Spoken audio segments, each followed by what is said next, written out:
Have you ever felt like you're just a character in someone else's story? Like you're going through the motions, ticking all the right boxes, but the script just doesn't feel like your own. Ticking all the right boxes, but the script just doesn't feel like your own. If you're feeling lost, mentally exhausted, or stuck in a life that looks good on paper but feels empty inside, then this story is for you. It's for anyone who feels the silent pressure to keep going, even when you don't know where you're headed. Let me tell you about Alex.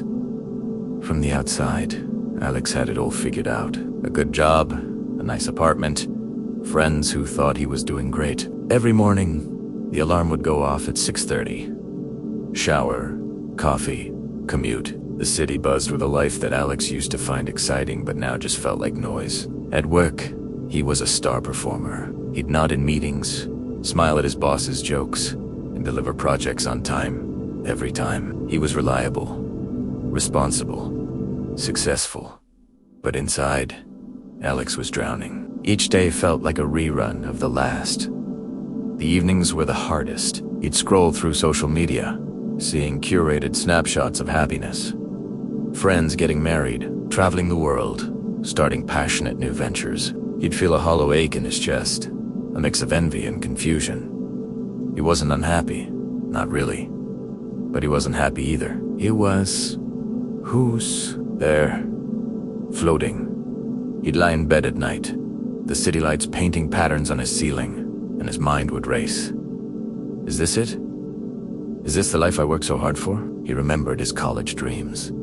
The vibrant conversations about changing the world, about living a life full of passion and purpose. Where did that person go? He felt like he was wearing a costume, and he was forgetting what he looked like underneath. The constant pressure to maintain this image, to be the person everyone expected him to be, was exhausting. It was a quiet burnout, a slow fading of his own colors. He felt trapped, not by walls, but by a life he had built for himself. One rainy Saturday, Alex skipped his usual errands. He just couldn't bring himself to face the routine. Instead, he found himself in an old, dusty bookstore he hadn't visited in years. The air smelled of paper and time. He wasn't looking for anything in particular. He just needed a place to disappear. He ran his fingers over the spines of worn-out books, each one a universe of its own. And then he saw it. A simple, leather-bound journal, tucked away on a bottom shelf. It was empty, its pages waiting for a story. He didn't know why, but he bought it. That evening, instead of scrolling on his phone, he opened the journal. The first page was terrifyingly blank. What was he even supposed to write? He just started with a simple question. What do I actually want? At first, nothing came. But then, a trickle. He wrote about small things. The taste of coffee in the morning without rushing. The feeling of sun on his face. He wrote about wanting to learn guitar again, a passion he'd abandoned after college. He wrote about wanting to have conversations that weren't about work or deadlines. He wrote about the boy who used to draw for hours, who loved getting lost in stories, who wasn't afraid to be messy and imperfect. As he wrote, page after page, something shifted inside him. It was like he was finally meeting himself again after years of being strangers. He realized he hadn't lost himself.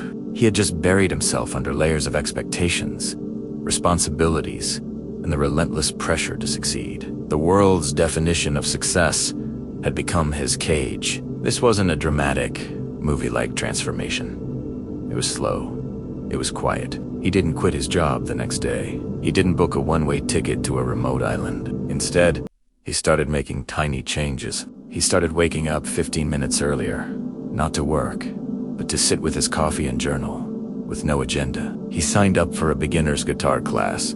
He started reaching out to friends, not to talk about achievements, but to ask how they were really doing. He began to understand that a meaningful life isn't about finding one big, grand purpose. It's about finding purpose in the small things. It's about being the author of your own day, even if it's just one sentence at a time. He learned that it's okay to not have it all figured out. The pressure we feel often comes from comparing our messy, real-life draft to someone else's perfectly edited final cut. The most important lesson Alex learned was this.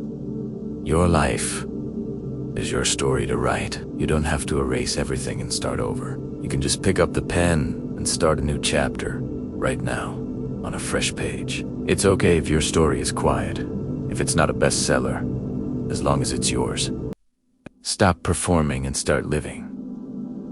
Your true self is not lost. It's just waiting for you to listen. So, if you feel like Alex, if you feel stuck in a story that isn't yours, maybe it's time to pick up your own pen. You don't need a grand plan. Just start with one true sentence. What is one small thing you want, just for you? Let that be the start of your new chapter.